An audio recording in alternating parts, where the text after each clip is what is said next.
ആൾക്കാർ ചെന്ന് 11 മണിയായപ്പോൾ പിള്ളേർ കൂട്ടുകാരെ ഒന്ന് വിളിക്കാൻ നേരത്തെ അവൻ എണീക്കണില്ല.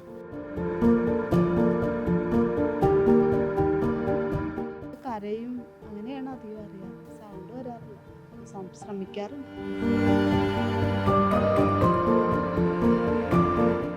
നോക്കി അപ്പോൾ മുട്ടി വിളിച്ചപ്പോൾ അനങ്ങനെയുള്ള ആൾ ഒരു അനക്കൂലാണ്ട് ഒരു ഇതുമില്ലാണ്ട് കിടക്കും.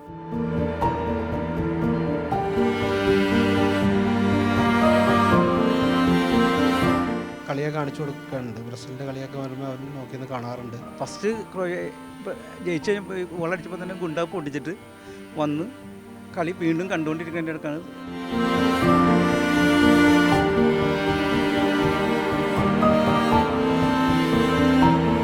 ഡോക്ടർ പറഞ്ഞാൽ പയ്യെ റെഡിയായി വരുള്ളൂ. തെറാപ്പി ചെയ്ത് ആൾ റെഡിയായിട്ട് വരും. പിന്നെ മരുന്നുകൾ മറ്റുള്ള കാര്യങ്ങളൊക്കെ അത് നടന്നുകൊണ്ടിരിക്കുന്നുണ്ട്.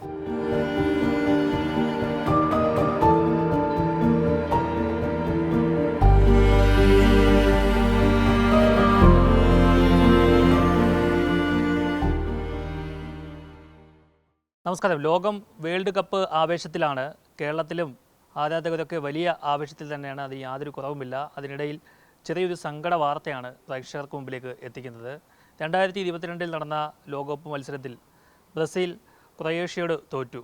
ബ്രസീൽ ആരാധകനായ ഒരു കൊച്ചു ഫുട്ബോൾ കളിക്കാരനായ അച്ചു എന്ന അക്ഷയ് ആ വിഷമത്തിൽ അമിത രക്തസ്രാവം മൂലം തളർന്നു വീഴുകയായിരുന്നു. പിന്നീട് ഇതുവരെ കിടക്കയിൽ നിന്നും എഴുന്നേറ്റിട്ടില്ല.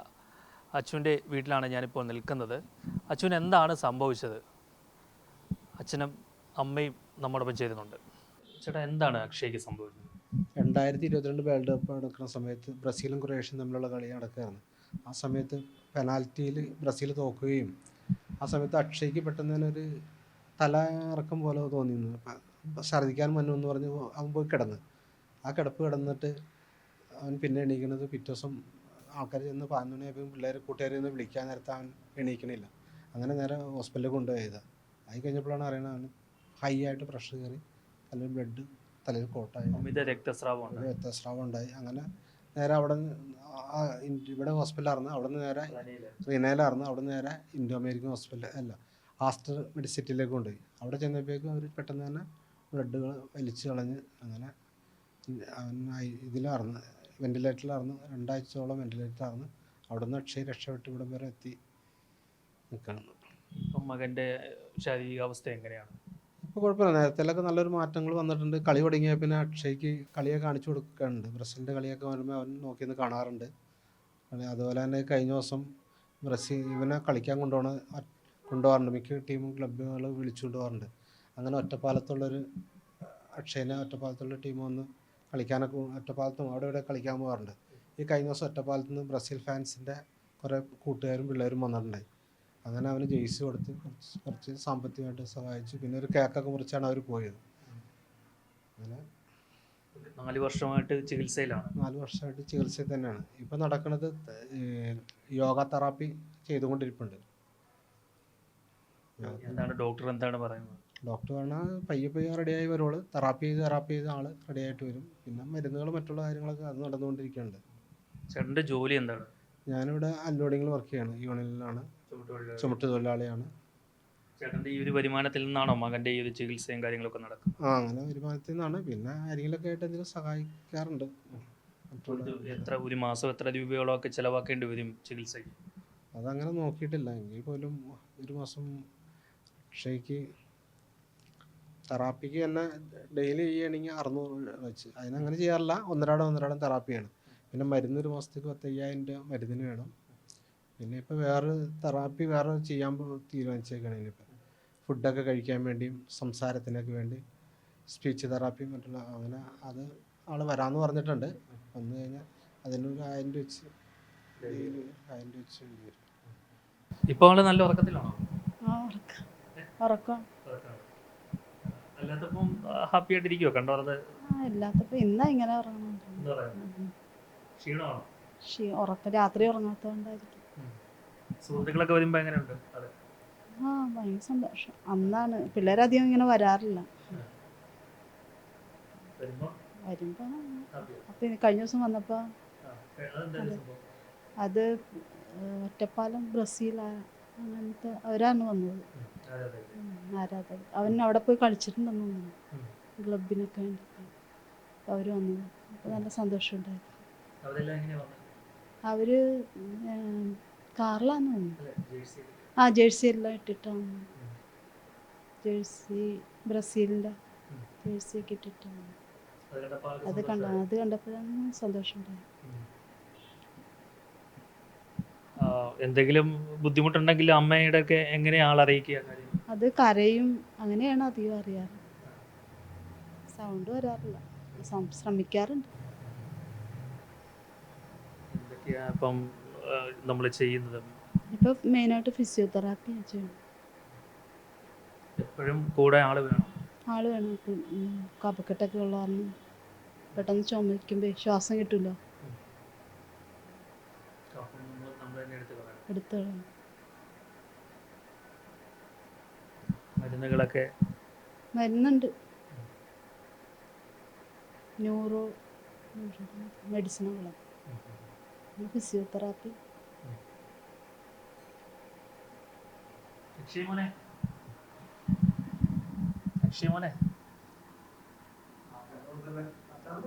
ഹലോ,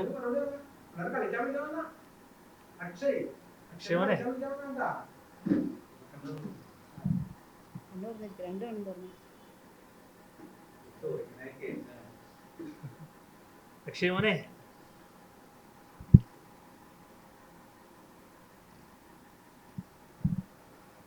നമ്മുടെ കയ്യിൽ പിടിക്കുമല്ലേ? ആ കയ്യിലൊക്കെ നമ്മൾ മുറുക്കി പിടിക്കാൻ പറയുമ്പോൾ പിടിക്കുകയൊക്കെ ചെയ്യും. അമ്മയായിട്ടാണല്ലേ കൂടുതൽ അടുപ്പം? അമ്മയുണ്ട്, പെങ്ങളുണ്ട്. പെങ്ങളെ നോക്കും. ആ നോക്കും.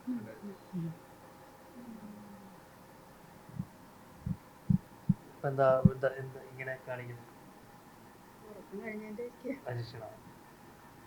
അല്ല, വെള്ളം കുടിക്കണോ? അങ്ങനെ വെള്ളം കുടിക്കാൻ പറ്റുമോ? ചെറുതായിട്ടൊക്കെ കൊടുക്കാറുണ്ട്. കൂടുതൽ കൊടുക്കുമ്പോഴേക്കും കഫക്കെട്ട്. ഷെൽഫിലിരിക്കുന്ന ട്രോഫികളൊക്കെ അക്ഷയ് കളിച്ച് ഒരേ ടീമിന് വേണ്ടി കളിച്ച് കിട്ടിയേക്കുന്ന ട്രോഫികളാണ്.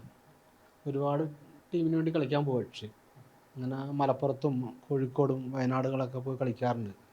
അങ്ങനെ അവിടെ നിന്നും പിന്നെ നാട്ടുകളിലെ ക്ലബ്ബുകളൊക്കെ കളിച്ചിട്ടുള്ള ട്രോഫിയാണ്. അക്ഷയ് മെയിനായിട്ട് കളിക്കുന്നത് ദീപത്തിൻ്റെ, അച്ചു കളിക്കുന്ന ക്ലബിൻ്റെ ഒരു ദീപമാണ്. പിന്നെ അതുപോലെ തന്നെ ഇപ്പോൾ ഇവിടെ കാക്കനാട് FC പോഗോ എന്നുള്ള ക്ലബിന് വേണ്ടി അക്ഷയ് കളിക്കാറുണ്ട്. അവരെ മെയിൻ ക്ലബ്ബ് ഇപ്പോൾ FC പോഗോയിലൊക്കെയാണ് അച്ചു കളിക്കുന്നത്. ഇപ്പം കളി വെച്ച് കൊടുക്കാറുണ്ടോ? കളി വെച്ച് കൊടുക്കാറുണ്ട്, കളി കാണാറുണ്ട്. അവനിരുന്ന് ഇവിടെ നിന്ന് കാണും. ഇടയ്ക്ക് പുറത്ത് ഇവിടെ കൊണ്ടുപോയി കാണിക്കാറുണ്ട്. സ്ക്രീനിൽ വലിയ സ്ക്രീനിൽ വെച്ച് കാണിക്കാറുണ്ട്. ആളുടെ ഒരു പ്രതികരണം കുഴപ്പമില്ല, ആൾ നോക്കിന്ന് ശ്രദ്ധിച്ചെന്ന് കാണാറൊക്കെ ഉണ്ട്. കളിയെ ശ്രദ്ധിച്ചെന്ന് നോക്കാറുണ്ട്. ചില ടൈമിൽ നോക്കും, ചില ടൈമിൽ ശ്രദ്ധിക്കാറില്ല. അപ്പോൾ നേരത്തിലൊക്കെ നല്ല വ്യത്യാസം അച്ഛനുണ്ട്. ഇപ്പം കളി തുടങ്ങിയാൽ പിന്നെ ആളുടെ മുഖത്ത് തന്നെ നല്ലൊരു വെളിച്ചം വന്നിട്ടുണ്ട്. ഒരുപാട് ആളുകൾ കാണാൻ വരുമ്പോൾ ആൾക്ക് അതൊരു മാറ്റം, കാണാൻ വരുമ്പോൾ നല്ലൊരു മാറ്റമുണ്ട്. അത് ആരും അങ്ങനെ കൂടുതൽ നേരത്തെ വരാറുണ്ടായില്ല. ഇപ്പോൾ ആൾക്കാർ കളി തുടങ്ങിയാൽ പിന്നെ മിക്കവരും വരാൻ തുടങ്ങി. അപ്പോൾ അച്ഛന് നല്ലൊരു മുഖത്ത് തന്നെ അതിൻ്റെ ഇത് കാണാനുണ്ട്. അച്ഛന് എങ്ങനെയാണ് ചേട്ടാ സംഭവിക്കുന്നത്? ഇത് ഡിസംബർ 22 ക്രൊയേഷ്യയായിട്ടുള്ള കളിയിലാണ്. അപ്പം ഞാനും അച്ഛനും പുരുഷൻ അച്ഛനും ഞങ്ങൾ ഒരു 50 പേരോളം ഉണ്ട്. 50 പേര് കൂടുതലുണ്ട് അവിടെ നിന്ന് കളിച്ചുകൊണ്ടിരിക്കുന്നത്.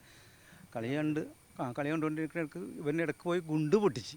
ഫസ്റ്റ് ജയിച്ച് ഗോളടിച്ചപ്പോൾ തന്നെ ഗുണ്ട പൊട്ടിച്ചിട്ട് വന്ന് കളി വീണ്ടും കണ്ടുകൊണ്ടിരിക്കുന്നതിൻ്റെ ഇടയ്ക്കാണ് ബ്രേക്ക് ടൈമിലാണ്, ഒരു ഇഞ്ചുറി ടൈമിലായിട്ടാണ് അവർ ഗോളടിക്കുന്നത്. അതിൽ ഗോളടിച്ചപ്പോൾ തന്നെ ആകെ നിശബ്ദതയായി. ഒരു ആൾക്കാരാകെ ഇതായി.